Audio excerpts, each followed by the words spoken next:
saya Khairunisa sebagai pemateri pertama. Baiklah, saya akan menjelaskan tentang earning management atau manajemen laba. Manajemen laba adalah campur tangan manajemen dalam proses pelaporan keuangan eksternal dengan tujuan untuk menguntungkan pihak tertentu.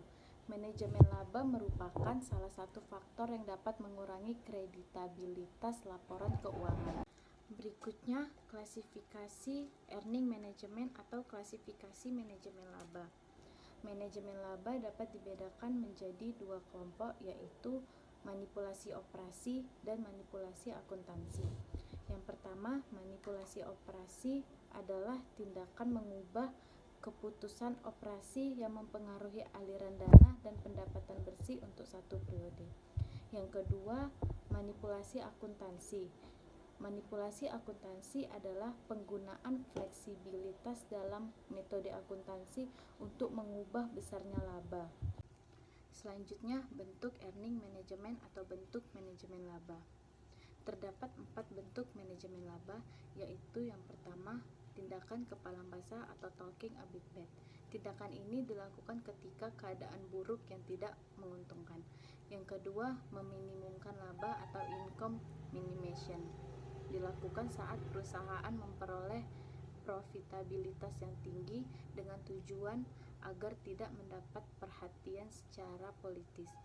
Yang ketiga, memaksimumkan laba atau income maximization, yaitu memaksimalkan laba agar memperoleh bonus yang lebih besar.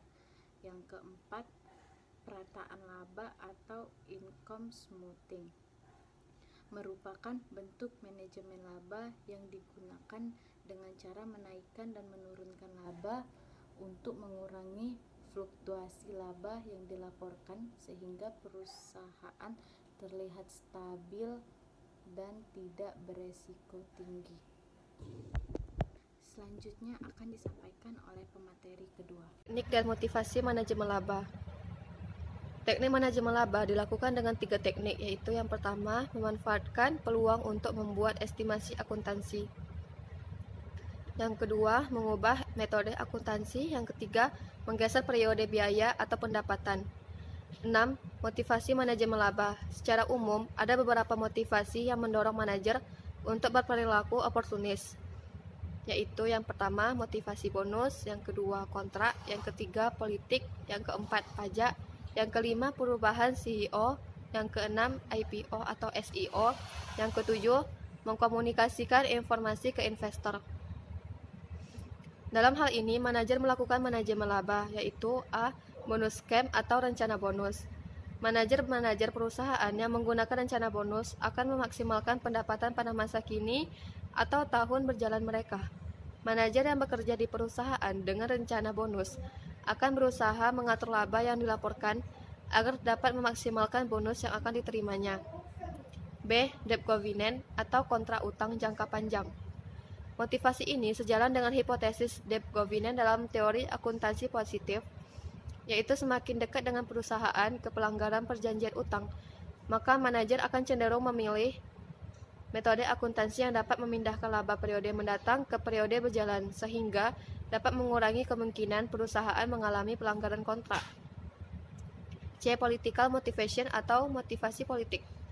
Perusahaan-perusahaan besar dan industri strategis cenderung menurunkan laba untuk mengurangi visibilitasnya, khususnya dalam periode kemakmuran tinggi. Tindakan ini dilakukan untuk memperoleh kemudahan dan fasilitas dari pemerintah, misalnya subsidi. D. Taxation motivation atau motivasi perpajakan. Perpajakan merupakan salah satu alasan utama mengapa perusahaan mengurangi laba yang dilaporkan. Dengan mengurangi laba yang dilaporkan, maka perusahaan dapat meminimalkan besar pajak yang harus dibayarkan kepada pemerintah. E. Pergantian CEO. CEO yang akan habis masa penguasaannya atau pensiun dengan mengeluarkan strategi memaksimalkan laba untuk meningkatkan bonusnya. Demikian pula dengan CEO yang kinerjanya kurang baik. Ia akan cenderung memaksimalkan laba untuk mencegah dan membatalkan pemecatannya. F. Initial public offering atau penawaran saham perdana. Saat perusahaan go public, informasi keuangan yang ada dalam prospektus merupakan sumber informasi yang penting. Informasi ini dapat dipakai sebagai sinyal kepada calon investor tentang nilai perusahaan. Untuk mempengaruhi keputusan calon investor, maka manajer berusaha menaikkan laba yang dilaporkan. Assalamualaikum warahmatullahi wabarakatuh. Saya ini Aulia Syayan sebagai pemateri ketiga. Sebelumnya terima kasih kepada pemateri pertama dan kedua yang telah memaparkan isi dari makalah kami. Di sini saya akan menjelaskan tentang strategi manajemen laba, faktor-faktor manajemen laba, dan pengertian dari investasi. Yang pertama yaitu strategi manajemen laba. Adapun strategi-strategi yang digunakan oleh seorang manajer dalam memanajemen laba yaitu yang pertama increasing income, yang mana di sini seorang manajer akan meningkatkan laba yang dilaporkan pada satu periode tertentu agar perusahaan tersebut terlihat lebih baik. Kemudian big bet, yang mana di sini seorang manajer akan melakukan pengurangan laba pada suatu periode tertentu. Terus yang ketiga adalah income smoothing, yang mana di sini manajer akan melakukan kebijakan dengan cara meningkatkan atau menurunkan laba dengan tujuan untuk mengurangi fluktuasi. Baiklah, selanjutnya yaitu faktor-faktor yang mempengaruhi manajemen laba. Faktor-faktor pemicu manajemen laba dalam kaitannya dengan pihak-pihak yang berhubungan dengan informasi akuntansi, yaitu yang pertama dalam kontrak manajer dan pemiliknya, yaitu sebagai melalui kompensasi. Yang kedua sebagai informasi bagi investor dalam penanaman modalnya, ya kan. Yang ketiga yaitu sebagai kontrak utang.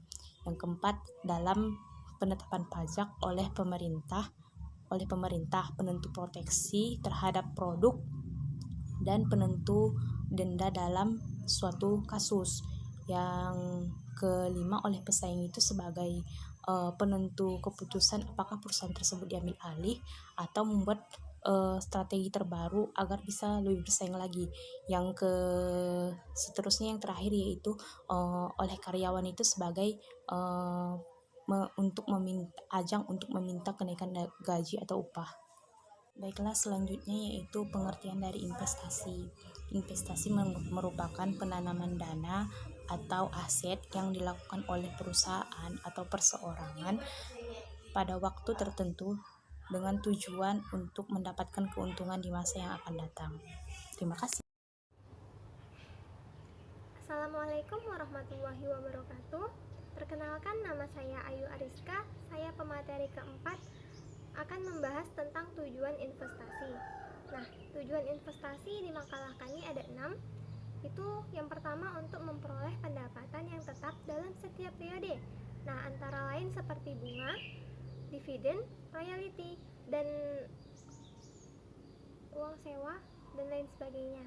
Terus yang kedua, untuk membentuk suatu dana khusus, misalnya dana untuk kepentingan ekspansi atau kepentingan sosial.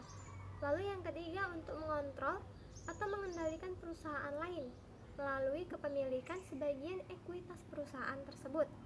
Yang keempat, untuk menjamin tersedianya bahan baku dan mendapatkan pasar untuk produk yang dihasilkan. Lalu yang kelima, untuk mengurangi persaingan di antara perusahaan-perusahaan yang sejenis. Lalu yang keenam, untuk menjaga hubungan antar perusahaan. Lalu saya akan membahas tentang dasar keputusan investasi juga. Nah, masing-masing dasar keputusan investasi itu, yang pertama itu ada return, yang kedua ada resiko. Lalu kita akan membahas tentang return terlebih dahulu. Nah, return itu apa? Return itu tingkat keuntungan yang diperoleh dari investasi. Return itu ada dua macam. Yang pertama ada return yang diharapkan atau expected return. Itu adalah tingkat return yang diantisipasi investor di masa depan. Lalu yang kedua itu ada return realisasi atau return aktual. Nah, itu merupakan tingkat return yang didapatkan investor di masa lalu. Lalu yang kedua ada resiko. Nah, ketika kita berinvestasi, selain mengharapkan return tertentu, investor juga harusnya menanggung tingkat resiko. Nah, dalam konteks manajemen investasi resiko itu merupakan penyimpangan atau perbedaan antara return yang diharapkan dengan return yang benar-benar diterima oleh investor atau return aktual. Lalu saya juga akan membahas tentang hubungan return dan resiko dalam investasi. Nah, investor selalu memperhatikan tingkat return yang diperoleh dengan resiko yang menyertai investasi tersebut.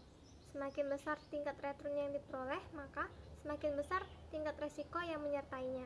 Lalu juga apabila terdapat investasi yang memberikan tingkat return yang tinggi dan resiko yang relatif kecil, maka sebagai investor yang rasional dan memahami hubungan resiko dengan return, perlu terlebih dahulu untuk cermat dan waspada.